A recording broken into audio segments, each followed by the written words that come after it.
মোৰ নিচিনা কাৰ এইটো গতি হয়, ৰাতিপুৱা ক'ৰবাত যাবৰ সময়ত গোটেই ৰুমটো মানে লণ্ডভণ্ড শেষ হৈ যায়। আৰু এইফালে ছোৱালী শুইয়ে আছে আৰু আমি তাইক গা বেয়া দেখাবৰ কাৰণে ওলাই ল'লোঁ বিচনাত চাবলৈ।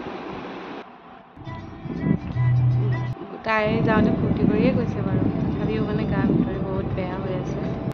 এফালে মানুহজনৰ বায়েকৰ ঘৰ তাতে, তেওঁলোকৰ ঘৰতে অলপ ৰৈ আৰু বিশালৰ ফালে অকণমান ওলাই আহিছোঁ তাইক কিন্তু তাই অলপ বজাৰ কৰিব লগা হৈ আছে।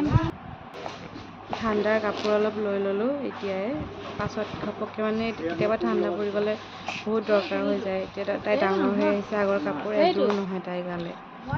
অলপ চুৱেটাৰ আৰু এনেকৈ মোজা চোজা অলপ লৈ ল'লোঁ আৰু তাইৰ কাৰণে এতিয়াই। বাকী দেউতাকেহে চাই আছে দেই, মই চাবলৈ নাপালোঁ তাইক লওঁতে। এনেকুৱা ফ্ৰকবোৰ কেতিয়া পিন্ধিব পৰা হ'ব